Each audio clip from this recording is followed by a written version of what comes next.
नमस्कार। Easy learning tree junior में आपका स्वागत है। आज सुनिए लियो टॉल्स्टॉय की लिखी कहानी लोग कैसे जीते हैं, जिसका हिंदी अनुवाद चंद्रमौलेश्वर प्रसाद ने किया है। सैमन जूते सीकर अपनी आजीविका चलाता था। पत्नी मंत्रीना के साथ वह एक झोपड़ी में रहता था। अपनी आय से वह उदर पोषण का ही जुगाड़ कर पाता था। सर्दी के मौसम में तन को गर्म रखने के नाम पर उसके पास एक कोट था जो पति पत्नी बारी बारी से इस्तेमाल करते थे। अब वह कोट भी जहाँ तहाँ फट रहा था। 2 वर्ष से सैमन सोच रहा था कि एक नया कोट बनवाना चाहिए। सर्दी शुरू होने से पहले उनकी कुल जमा पूंजी थी पत्नी के डब्बे में छिपा कर रखे 3 रूबल और उधारी के 5 रूबल 20 कोपेक जो उन्हें ग्राहकों से आने थे। एक रोज सैमन अपना कोट पहनकर जेब में 3 रूबल और हाथ में छड़ी लिए अपने ग्राहकों से उधारी वसूलने निकल पड़ा ताकि वह शहर जाकर नया कोट खरीद सके। उधारी वसूलना इतना आसान तो होता नहीं। घूम घाम कर उसे केवल 20 कोपेक वसूल करने में सफलता मिली। सैमन उदास हो गया। शाम ढल रही थी। सैमन ने सोचा, इन पैसों से कोट तो खरीदा नहीं जा सकता। हाँ, शरीर गर्म रखने के लिए मदिरा पिया जा सकता है। 20 कोपेक का मदिरा पीने के बाद उसे किसी चीज की चिंता नहीं रही। वह सोचने लगा, शरीर गर्म हो गया, अब कोट की जरूरत नहीं। जानता हूँ मंत्रीना जरूर चीखेगी, चिल्लाएगी, कुड़कुड़ाएगी और बेचारी कर भी क्या सकती है, खामोश हो जाएगी। इसी सोच में वह चलता हुआ गिरजा के करीब पहुंचा। गिरजे की दीवार से सटी एक सफेद छाया दिखाई दी। उसने देखा, परंतु उसे मानो कुछ समझ में नहीं आया। कुछ तो सांझ का अंधियारा और कुछ मदिरा का असर। क्या यह कोई पत्थर है? एकदम सफेद पत्थर तो यहाँ नहीं था। वह छाया हिली तो उसे शंका हुई कि आदमी लगता है, पर इतना श्वेत। सैमन करीब पहुंचा। अरे, यह तो आदमी ही है, एकदम नंगा। भय ने उसे घेर लिया। क्या पता किसी ने मार दिया हो और उसे नग्न करके यहाँ डाल दिया हो। पुलिस आएगी छानबीन के लिए। मुझे इस पचड़े में नहीं पड़ना चाहिए, या फिर वह मुझे ही लूट ले। वह आगे बढ़ा। कुछ कदम आगे बढ़कर उसने मुड़कर देखा। वह आकृति हिल रही थी। तो क्या मुझे उसके पास जाना चाहिए? यदि वह मुझ पर झपट पड़ा तो? और फिर मैं इस नग्न आदमी की क्या मदद कर सकता हूँ? अपना एकमात्र कोट तो दे नहीं सकता। वह अपने कदम जल्दी जल्दी आगे बढ़ाने लगा, फिर यकायक रुक गया। यह तुम क्या कर रहे हो सैमन? वह आदमी मौत से जूझ रहा है और तुम बहाने बनाकर भाग जाना चाहते हो। क्या तुम इतने अमीर हो गए हो कि कोई तुम्हें लूट लेगा और जान से मार देगा? धिक्कार है तुम पर सैमन। वह लौट आया और उस आदमी के पास पहुंचा। उस अजनबी के पास पहुंचकर सैमन ने देखा कि वह हष्ट पुष्ट और सुंदर है। उसके शरीर पर किसी जख्म के निशान भी नहीं है। अपनी नजरें नीचे झुकाए वह बैठा हुआ था। एक बार उसने आंखें ऊपर की और सैमन की ओर देखा। उस एक नज़र ने सैमन के हृदय में प्यार भर दिया। उसने जल्दी से अपना कोट उतारा और उसे दे दिया। कहा, अब बात करने का समय नहीं है, यह कोट पहन लो और चलो। उस अजनबी ने कोट को उल्टा पुल्टा तो सैमन ने उसे कोट पहनने में मदद की और दोनों चल पड़े। कहाँ से आ रहे हो? मैं इस इलाके का नहीं हूँ। सो तो मैं समझता हूँ, क्योंकि यहाँ के लोगों को तो मैं जानता हूँ, पर तुम इस गिरजा के पास कैसे? मैं बता नहीं सकता। क्या तुम्हें किसी ने सताया है? नहीं, ईश्वर ने मुझे सजा दी है। हाँ, यह तो है, ईश्वर का ही तो सारा साम्राज्य है। फिर भी तुम्हें अपनी रोजी रोटी का जुगाड़ तो करना है ना। कहाँ जाना चाहते हो? मेरे लिए सभी स्थान एक ही हैं। सैमन चकित रह गया। सोचने लगा कि यह व्यक्ति कोई चोर उचक्का तो नहीं लगता। शायद कोई मजबूरी है जो कुछ बताना नहीं चाहता। फिर उसे मंत्रीना का ध्यान आया तो उदास हो गया। वह जानता था कि उसने कोट लाने के लिए भेजा था और वह है कि एक अजनबी को उठा लाया है। तूफान तो वह मचाएगी ही, अब जो होगा देखा जाएगा। यह सोचकर सैमन सिर झटक दिया। मत्रीना रात का भोजन करके बैठी थी और सोच रही थी कि सैमन कोट खरीद कर आता ही होगा। शहर गया है तो खाकर ही लौटेगा, पर न जाने कब लौटेगा। इन्हीं विचारों में डूबी मंत्रीना को पदचाप सुनाई दी। उसने झोपड़ी का दरवाजा खोला तो देखा कि सैमन के हाथ खाली हैं, यानी उसने कोट नहीं खरीदा है। उसके पास से मदिरा की बू आ रही थी। वह समझ गई कि उसने सारा पैसा पी खाकर उड़ा दिया और साथ में किसी आवारा को भी अपने साथ ले आया जो उसी का कोट पहना है, जिसके भीतर शर्ट भी नहीं है। मंत्रीना का पारा चढ़ गया। वह जोर से बड़बड़ाने लगी, इसीलिए तो मैंने अपने माता पिता को मना कर दिया था कि मैं इस शराबी से शादी नहीं करूंगी। कोई काम के लिए भेजा तो बस आवारागर्दी करके लौटता है। साथ ही अब किसी निठल्ले को भी ले आया, मानो यहाँ कोई अनाथालय खोल रखा है। वह चीखती चिल्लाती बाहर निकल जाने के लिए दरवाजे तक गई, फिर अपने को संयत करके लौट आई। उसने देखा कि वह अजनबी नीची नजरें किए किसी गुनहगार की तरह चुपचाप खड़ा था। मत्रीना ने उसे देखा और सोचा कि इसके बारे में जाने तो सही कि वह कौन है। मंत्रीना सोचने लगी कि यदि यह व्यक्ति शरीफ है तो उसने ढंग के कपड़े क्यों नहीं पहन रखे हैं, आखिर वह नग्न क्यों है, उसने सैमन का कोट क्यों टांग रखा है, ये कौन है और कहाँ से पकड़ कर लाए हो, वही तो मैं बताना चाहता था और तुम सुन ही नहीं रही हो। सैमन ने सारी घटना का ब्यौरा सुनाया और कहा कि ईश्वर ने उसके पास भेजा है, वरना वह सर्दी में अकड़ कर मर जाता। न जाने कितने दिनों से भूखा है, प्यासा है बेचारा। मंत्रीना ने एक नज़र उस युवक पर डाली जो बेंच के एक कोने में हाथ जोड़े सिर झुकाए बैठा था। मंत्रीना के हृदय में ममता जागी। संदूक से सैमन का पुराना शर्ट और पैंट निकालकर उसे दिया और भोजन का प्रबंध करने लगी। जब सैमन और अजनबी खाने बैठे तो मंत्रीना ने भी टेबल के कोने पर हाथ टिकाए बैठ गई और पूछने लगी कि वह यहाँ कैसे आया। उसका वही उत्तर था, ईश्वर ने उसे सजा दी है। भोजन करके अजनबी ने मंत्रीना की ओर देखा और मुस्कुरा दिया, यदि आप लोग सहारा न देते तो आज मैं मर ही जाता। ईश्वर आपका भला करे। धन्यवाद देकर अजनबी वहीं एक कोने में सो गया। मंत्रीना को बहुत देर तक नींद नहीं आई। उसे पता था कि कल सुबह के लिए रखा खाना तो खत्म हो गया है। वह करवट बदलने लगी तो देखा कि सैमन भी जाग रहा था। उसने कहा, सैमन, आज का दिन तो कट गया, पता नहीं कल क्या हो। सुबह शायद मुझे फिर मार्था के घर से कुछ मांग कर लाना होगा। सैमन ने कहा, जो होगा देखा जाएगा, अब सो जाओ। वह भी करवट बदल कर सो गया। दूसरे दिन सैमन ने उस अजनबी से उसका नाम और काम पूछा तो उसने बताया कि उसे मैकल कहते हैं और वह कोई काम जानता तो नहीं, पर बताने पर सीख जाएगा। सैमन ने उसे धागा बांटना, मोम लगाना और जूते सीने का हुनर बताया। मैकल मन लगाकर काम करता। मंत्रीना उसे भोजन देती। मैकल घर का एक सदस्य भले ही बन गया था, पर वह पहले दिन की मुस्कान जो मंत्रीना को देखकर उसके चेहरे पर आई थी, वह फिर दिखाई नहीं दी। मैकल के अच्छे काम से सैमन की ख्याति और आय बढ़ने लगी। अब उसे शहर से भी ऑर्डर मिलने लगे। एक दिन जब सैमन और मैकल काम करते बैठे थे तो एक बग्गी आकर उनके दरवाजे के पास रुकी।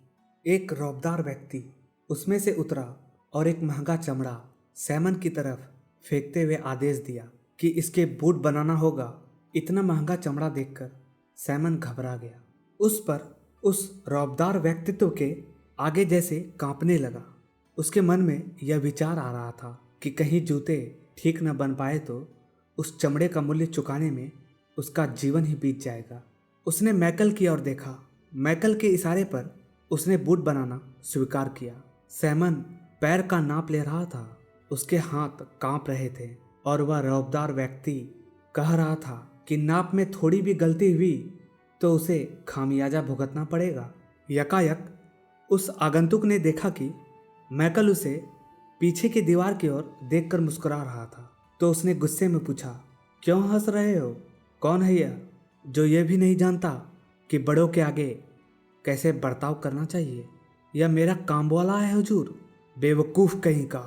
अच्छी तरह देख लो और मजबूती से सीना, ताकि एक भी टाका साल भर तक ना खुले। और हाँ, कल तक दे देना। समय पर तैयार मिलेंगे हुजूर। जब वह आगंतुक झोपड़ी से बाहर निकल रहा था तो उसका माथा दरवाजे से टकरा गया।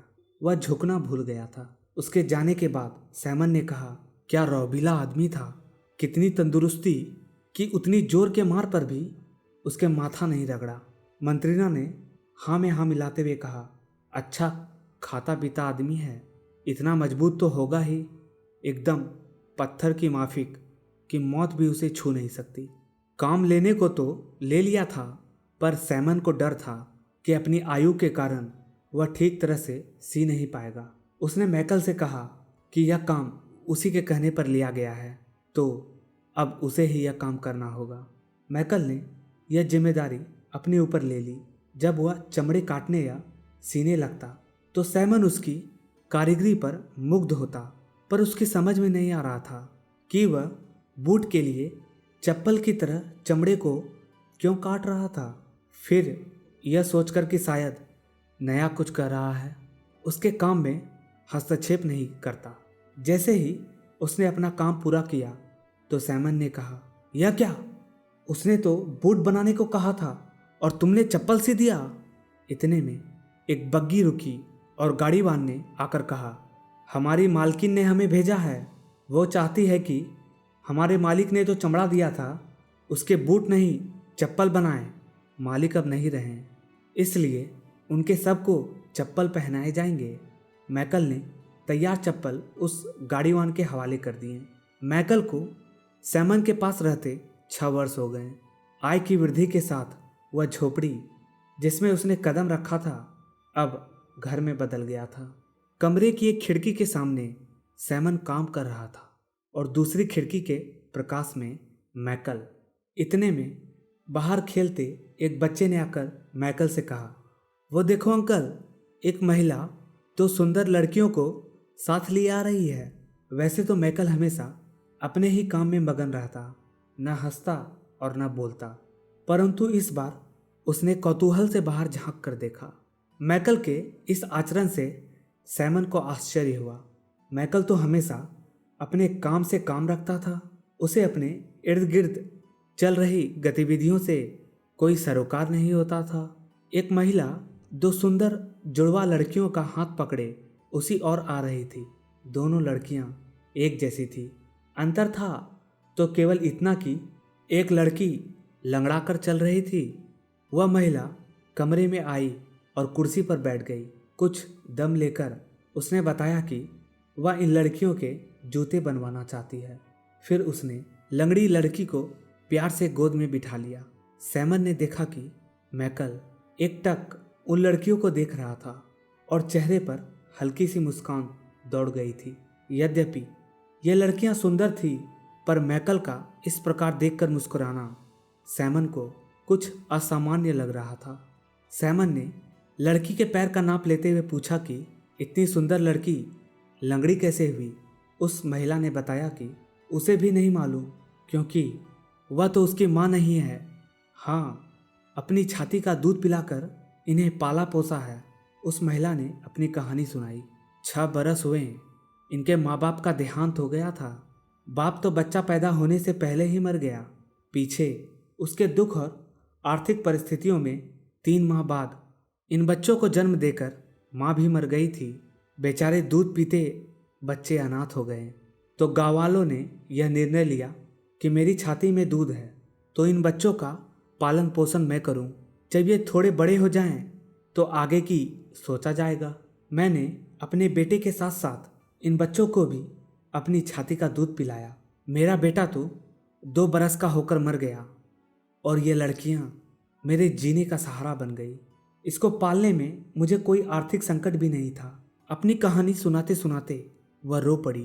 पास बैठी मंत्रिना ने सारी कहानी सुनकर आह भरते हुए कहा, वो कहते हैं ना कि जिसका कोई नहीं उसका खुदा होता है। ईश्वर ने तुम्हें माध्यम बनाकर इनकी रक्षा की है। जूते का नाप देकर वह महिला चली गई। घर में एक प्रकाश फैल गया। मैकल अपना काम किनारे रखा और हाथ जोड़कर बोला, मुझे क्षमा करना मालिक, यदि मुझसे कोई चूक हुई हो तो अब मैं विदा लेना चाहता हूँ। ईश्वर ने मुझे क्षमा कर दिया। सैमन ने आश्चर्य से देखते हुए कहा, मैं जानता हूँ मैकल कि तुम कोई साधारण मानव नहीं हो। तुम्हारे शरीर से जो आलोक फैल रहा है वो बता रहा है कि तुम पर दैविक कृपा है। और फिर मैं तुम्हें रोकने वाला कौन होता हूँ? पर क्या तुम यह बताओगे कि जब मैंने तुम्हें यहाँ लाया तो तुम उदास थे, परंतु जब मंत्रिना ने तुम्हें अन्न दिया तो तुम्हारे चेहरे पर मुस्कान दौड़ गई थी। फिर जब आगंतुक अपने जूते बनवाने आया था तब दूसरी बार तुम्हारे चेहरे पर वही मुस्कान थी, और अब उस समय तुम्हारे चेहरे पर मुस्कान दौड़ गई जब तुमने उन लड़कियों को देखा। मैकल ने अपनी कहानी सुनाई। ईश्वर ने मुझे दंडित किया था। जब जब ईश्वर ने मुझे क्षमा किया तब तब मेरे चेहरे पर मुस्कान आई। मुझे ईश्वर ने इसलिए दंडित किया था कि मैंने उनके आदेशों का उल्लंघन किया था। ईश्वर ने मुझे एक बीमार औरत के प्राण लेने के लिए धरती पर भेजा था। जब मैं उस औरत की झोपड़ी में पहुंचा तो देखा कि 2 दिन पहले पैदा हुआ जुड़वा बच्चे उनकी बगल में रो रहे थे, और औरत ने मुझे देखकर कहा था, हे फरिश्ते, मैं जानती हूँ कि तुम मुझे लेने आए हो। मेरा ना पति है, न भाई, न बहन और न कोई बंधु जो इन बच्चों की देखरेख कर सके। मैं विनती करती हूँ कि इन बच्चों के लिए मुझ पर कृपा करो। मुझे इन बच्चों पर तरस आया तो उन्हें माँ की छाती पर रखकर लौट आया। ईश्वर ने हुक्म दिया कि जाओ और उस औरत के प्राण ले आओ, और धरती पर इन 3 सच्चाइयों को भी जान लो कि मनुष्य के भीतर किसका वास है, मनुष्य को क्या नहीं दिया जाता है, और मनुष्य किस आधार पर जीते हैं। ईश्वर का यह हुक्म पाकर मैं फिर धरती पर आया और उस औरत के प्राण लेकर उड़ा। पीछे मुड़कर देखा तो एक लड़की का पैर उस महिला के शरीर के नीचे दब गया था। पर मैं क्या करता? मैं उस महिला के प्राण लेकर उड़ ही रहा था कि मेरे पर झड़ गए और मैं धरती पर गिर पड़ा। आगे की कहानी तो तुम्हें मालूम ही है। सैमन और मंत्रिना सकते में थे और यह जानकर प्रसन्न भी कि उन्हें अब तक एक फरिश्ते का साथ मिला था। फरिश्ता आगे कहने लगा, जब मैं धरती पर आया तो मैंने एक व्यक्ति को देखा जो मेरे पास आया, मुझे नग्न देखकर कपड़े पहनाए और अपने घर ले गया, जहां एक कठोर महिला दिखाई दी। पर जब उसने प्यार से भोजन दिया तो उसके हृदय के भीतर छिपे ईश्वर के दर्शन हुए। तब मैं मुस्कुराया और जाना कि मानव के भीतर ईश्वर का वास है। प्रेम के रूप में ईश्वर इन मानवों में बसते हैं। जब वह आगंतुक आया तो दूसरा पाठ मुझे मिला। जो व्यक्ति जूते बनवाना चाहता था उसके पीछे मेरा साथी मृत्यु के रूप में खड़ा था। तब मैं इसलिए मुस्कुराया कि मनुष्य को यह भी पता नहीं कि उसको कब क्या दिया जाता है। वह बूट पहनना चाहता था पर उसकी नियति में चप्पल थे। जब वह महिला उन लड़कियों के साथ आई तो मैंने उन्हें पहचान लिया था। ये वही बेसहारा लड़कियां थीं जिसके माता पिता मर चुके थे, पर एक अजनबी महिला ने न केवल पाल पोस कर बड़ा किया बल्कि उन पर अपना सारा प्रेम निछावर कर दिया था। तब मुझे तीसरी सच्चाई का ज्ञान हुआ कि किस आधार पर मानव जीवित रहता है। और अब जब मुझे इन 3 सच्चाइयों का पता चला तो मैं यह भी जान गया कि ईश्वर ने मुझे क्षमा कर दिया है। एक तेज प्रकाश सारे घर में फैल गया जिसने सैमन और मंत्रिना की आंखें चौंधिया गई। जब उन्होंने आंखें खोली तो मैकल वहाँ नहीं था। अभी आप सुन रहे थे लियो टॉल्स्टॉय की लिखी कहानी लोग कैसे जीते हैं।